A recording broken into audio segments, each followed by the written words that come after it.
to the Overdrive Celebrity Series. I am Randy Grider. I'm the editor of Overdrive magazine, and I'll be your host tonight. Before we get started, I'd like to take a moment to thank our great sponsor, Dello, for making this series possible.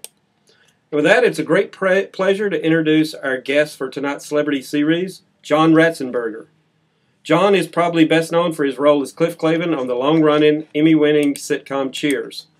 He's also a mainstay as a voice actor of all of the Pixar movies, including Mack the Truck character in the Cars movies. Other works include roles in movies such as Superman, Superman 2, Star Wars, The Empire Strikes Back, and A Bridge Too Far, as well as an impressive portfolio of television appearances. John is also known for his work in promoting skilled labor. In addition to the success of his TA Petro-sponsored On the Road with John Ratzenberger videos and his Made in America documentary series, he works hard to create a greater awareness to this country's growing deficit of skilled workers and the need to replace an aging workforce in what he calls essential jobs. Welcome, John. Thank you for joining us tonight. Yeah, well, thanks for cutting off the time to accommodate me. Thanks. Yeah, I was going to let the people attending our show know tonight that they will not see a live video of you because you were up in the your house is up in the area hit by Sandy, but you guys are all okay, right? Yeah, we're all okay. I can't say this much for. I have where I was going to do the interview from my office. This computer didn't make it through the hurricane. Oh, well, that's too bad, and we really, really thank you for finding a way to join us tonight, and I hope it wasn't too much of a hardship. That's okay. They make other computers. I'm sure I can find another one. Well, you know, among our readers of our magazine, Overdrive, are truck drivers, and when we put up you were going to be our guest, I mean, almost all of them remember you from Cheers and some of the other work you've done. You played a regular guy in there. Tell us how that character came to be. I'd read it was something that was kind of your invention. Yeah, it was during the auditions for Cheers, and I got called in. An agent, I guess, sent me in. I walked in and did an audition, and I didn't do a particularly fine job. But as I was walking out, it just occurred to me that every bar that I had been in New England always had a bar know-it-all. Some guy who pretends to know everything, and all the bar bets were always passed by him. Like, hey, what's the length of oils intestine, or who invented the traffic light? That kind of thing. And there's always one guy who seems to have all the answers. So I improvised my version of that, and I went for it. And lo and behold, Cliff was born. All right. One of our readers asked earlier today on a Facebook question, are you anywhere close to that character? Or you're kind of more like Norm. What's John Ratzenberger more like? Well, no, yeah, pretty much, because I like, even though I always told my kids, when they were growing up, I said, there's no such thing as useless knowledge. It's just, you're always going to use it somewhere, sometime, but always get as much knowledge as you can. I mean, as a kid, I even read the backs of cereal boxes. I was always reading. Every meal, I was reading something, and I just like that absorbing little, whether it's little known facts or well known facts, doesn't make any difference. And history, especially, I've got these audio books, on my little phone or on the iPad. That so when I travel, I just listen to these books, history of this or that. So yeah, I guess I'm a little bit like this. Yeah. All right. Well, John, I know you've stayed pretty busy since Cheers has been out of never been out of syndication, but it's been off the air for quite a few years, and you've hooked up with Pixar, and you've been kind of their go-to guy for every movie. How's that working out? Oh, geez, it's they're both dream jobs. I mean, here's Cheers and the wonderful writing, and Pixar. I wish they were in charge of every film that came out because they just do it way. They work so hard at what they do, and they'll spend 3 or 4 years just on the story, and because they understand it's all about the story and the relationships and the characters, and but they really just work hard. I just feel really lucky that I have had an opportunity to work with them all for so many years. John, give us, since our readers are primarily truck drivers, owner operators, give us a little bit of background on Mack and the Cars movies. That's a little personal to you, I think. Yeah, well, Mack, John Ratzenberger asked me what kind of truck my dad drove, and I said it was Mack, and so that's why he made that truck a Mack, and it was in honor of my dad. That's how Mack came to be a Mack. What's been your favorite of your characters you've played? Toy Story all the way through. What's the latest? I always, when asked that question, I always said it was P.T. Flea in Bug's Life. It just makes me laugh. But more and more, I'm thinking, Hammy the Pig. It's really especially after he did this the last Toy Story where it opens up and he's the evil Dr. Porkchop, and it's just a funny little bit at the beginning of the movie, but it just made me laugh. So maybe Hammy the Pig is my favorite now. It sounds like you have a lot of fun doing those, from what you've said. Oh yeah. Tell me, John, we talked a lot, and we had a story in Overdrive about you, and you did your Made in America documentary series, and it's really spurred you to do more with what you see as a problem out there. Tell us a little bit about the Made in America, why you did it, and kind of where that's taken to you today when you're promoting this awareness of our lack of skilled workers. Sure. It was touring the country and Made in America, visiting all the different factories and manufacturers around the country. I became acutely aware of the fact that we're running out of people who can build things.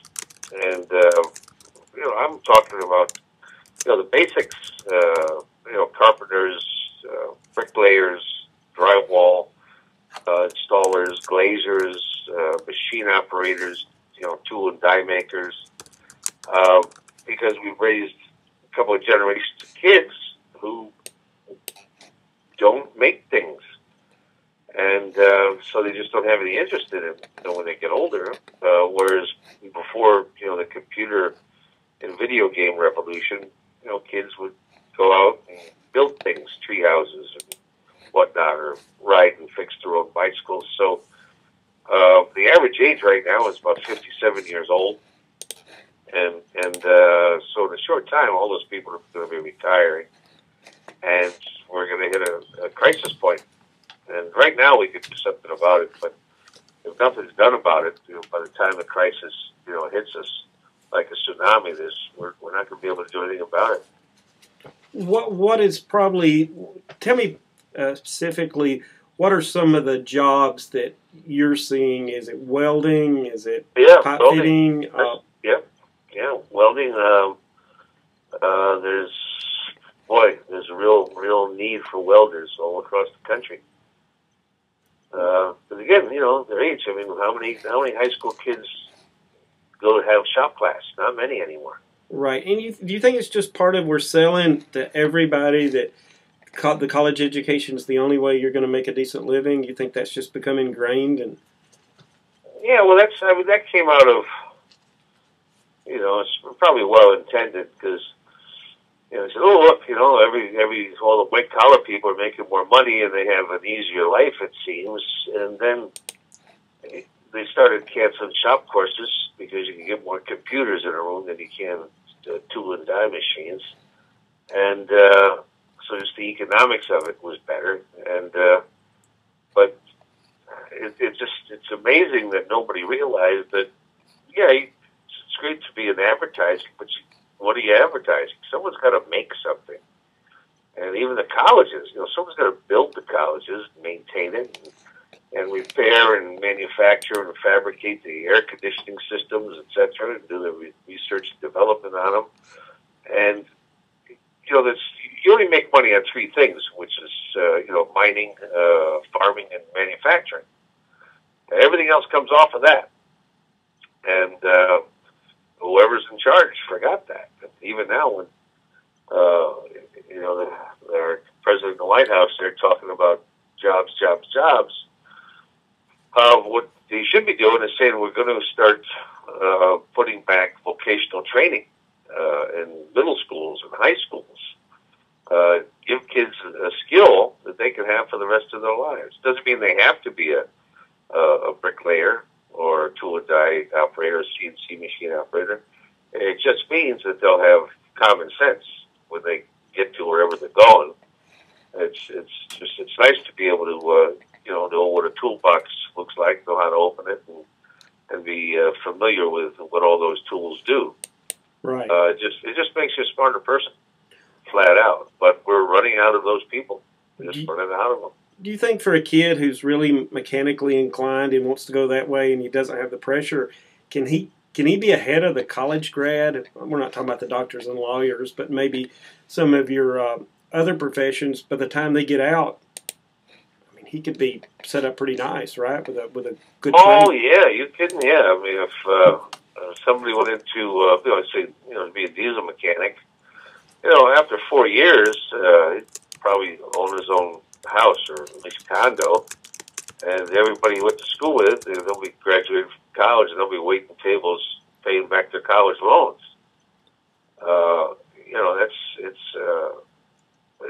Those are the essential workers. I mean, if you're a sports manager or an actor, for a newscaster or whatever, those aren't essential jobs. The essential jobs are the people that build the bridge that you drive over every day. As somebody who milled the axle, of the car or truck you drive. Those people are essential because somebody's got to do it. Just hope they did it the right way. So but that's the manufacturing is to America what spinach is to Popeye. Yeah, I agree with that. It really is, because that's the strength of America. And without manufacturing, we're going to go down the tubes real quick. Yeah, and I think in the trucking industry, a lot of our truck drivers kind of feel unappreciated for the job they do. But everything we own was brought to you by a truck driver. Well, everything you look at, everything you wear, everything you eat, at one point or another, it's in an 18-wheeler somewhere, been in a truck somewhere. I just, as a matter of fact, mentioned that. I gave a talk to a big crowd down in Florida last week, and there's about 500-800 people there. But I said, imagine, if all the actors went on strike. Said nobody would care, really, and everybody could get along just fine. But I said, now imagine if every trucker pulled off to the side of the road and just sat there for one day. I said everything would grind to a halt. Everything would just collapse, right? Because we couldn't function. And it's just, if you look at the map of the United States, you've got the blue highways, you've got the main thoroughfares, the Route 10 and 5 and 95 and everything. Well, those are the major arteries. And so it's just like a blood system. It's just like a vascular system in the body. And the trucks are the blood. I mean, without the life force, of commerce, things that we need and use, we just literally just be at a standstill. John, you get out and you go to the truck stops and meet with the truckers. Do you enjoy that? And what have you learned about truck drivers as a whole? Well, it's like I said, my dad was a trucker, so I grew up in and around it all my life, and it's the same kind of problem that you have when people work for factories. Is the media portrays truckers as a bunch of knuckleheads, and it just always annoyed me that here's this profession that not everybody could do. Otherwise, everybody would be doing it. I mean, my dad had 2 million miles accident free. That's after he passed away. I found his awards that he tucked away in a drawer somewhere, but didn't talk about it that much. But no, never even mentioned it. Well, but see, he was also an avid reader. I mean, that's where I get my interest in history. But he was a Civil War buff, and okay. And another friend of his was a pretty good poet. They write some good poetry. So so my view of truckers are just really smart people. Yeah, they've got a lot of talent. That's definitely we find guys with PhDs out there, guys who are writers. It's amazing what, but it's such a large population. There's 3 million truck drivers out there, so you're going. Yeah, no, exactly. And so it always irks me that when you see a TV show or a movie and there's truckers being portrayed, and the truckers always are being portrayed as buffoons, and that I always hated that.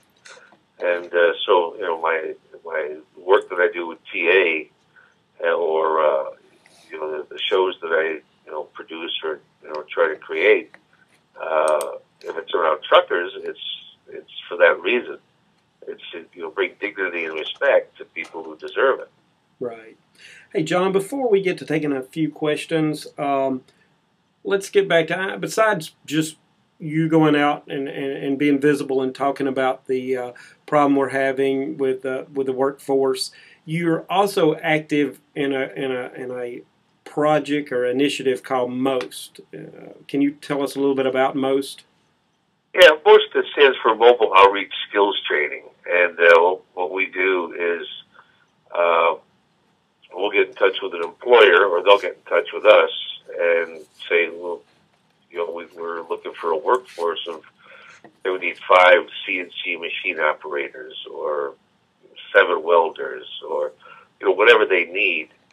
We pull up our classroom, which is inside, the back of the 18-wheeler. And we've got computers and simulators, and we interview people, as does the employer, whether it's the Acme Corporation or whoever it is. But we're right on their property with our classroom, and so we teach the jobs that the manufacturer's looking for.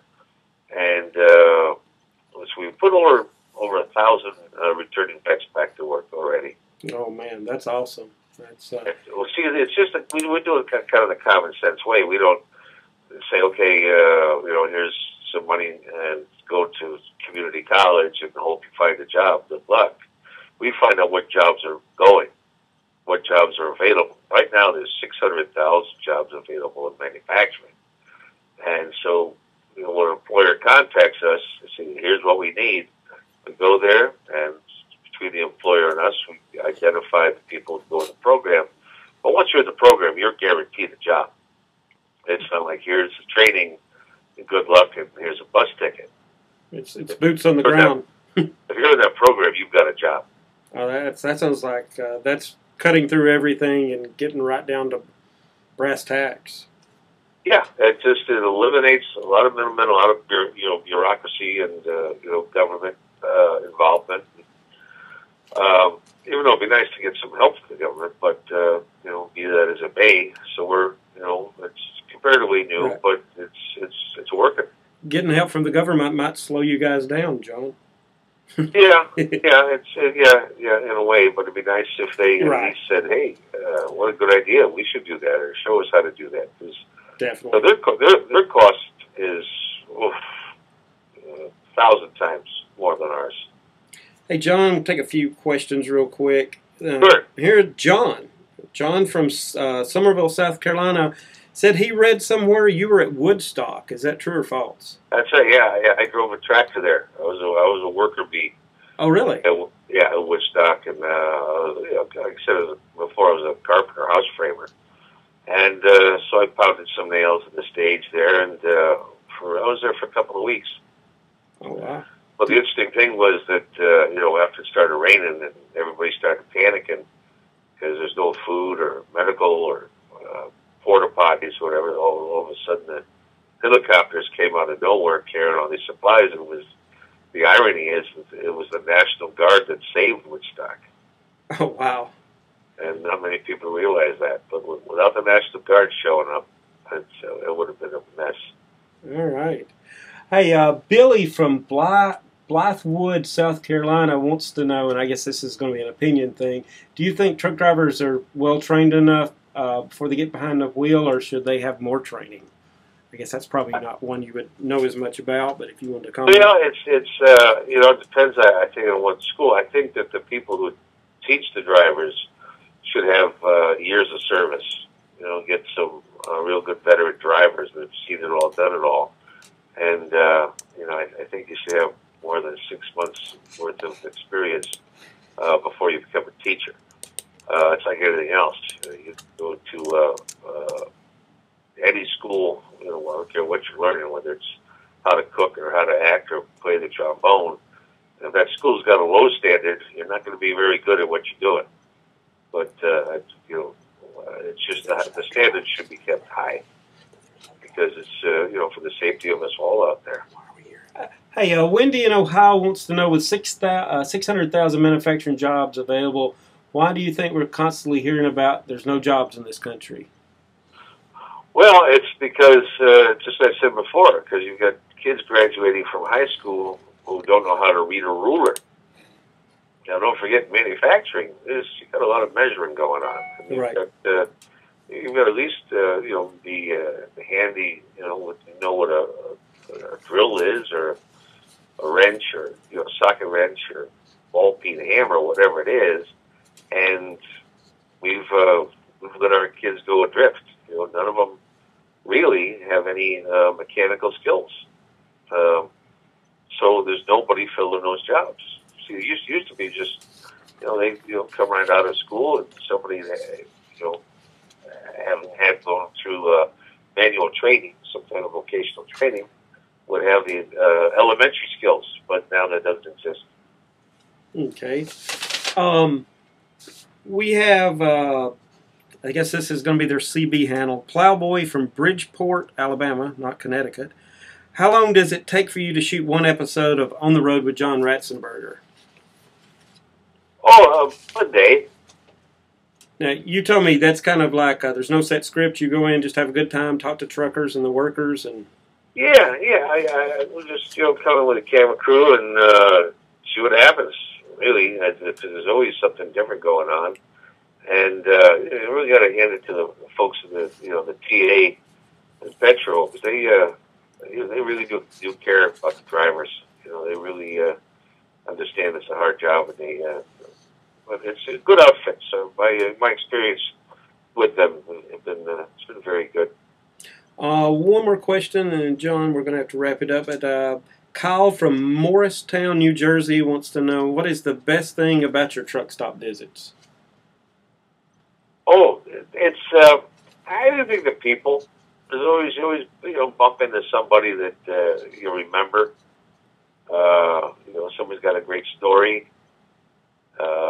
Or similar, just little coincidences. See, the thing I like about the truck stops, and again, I've crossed the country several times myself with a car, motorcycle, whatever.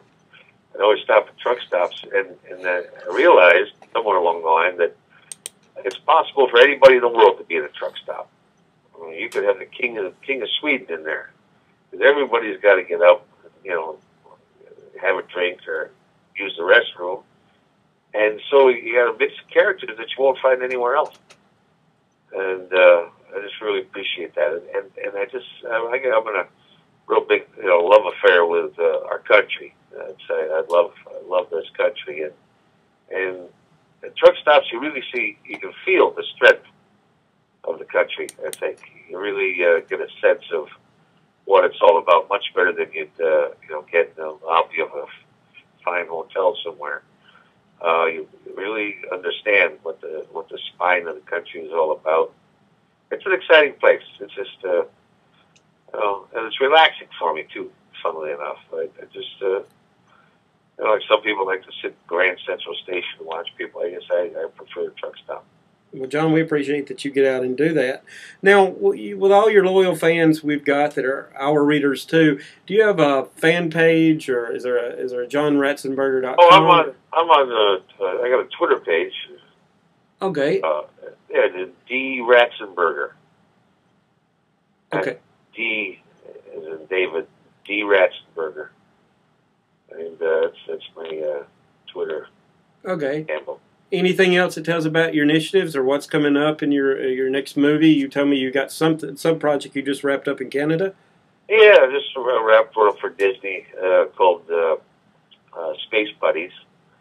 Oh no, I'm saying Super Buddies because it involved some outer space things, and then there's another Pixar show coming up. We're doing Monsters University, which is a prequel to Monsters Inc.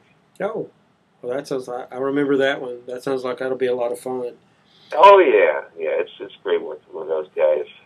Well, John, I appreciate. And we want to we'll get with you later. We would like to get you an Overdrive vintage T-shirt out to you for joining us tonight. And, Okay. I'll get with your people and we'll get that out to you, and hopefully maybe you'll get a chance to wear it out one of the truck stops one day. Do I have people? You have people, man. Gee, Lots of people. I must be famous. Hey, John, again, we'd like to thank you for talking to us, and I know it's coming at a tragic time for people in that area, but you kind of went above and beyond to be with us, and thanks a lot for joining us again tonight. Not at all. Not at all. I really appreciate you doing what you do, and so hi to everybody out there. Drive safe. All right. And we'd also like to thank our audience for listening in tonight and sending us questions. And we'd like to take one more moment to thank our sponsor, Dello, for making this series possible.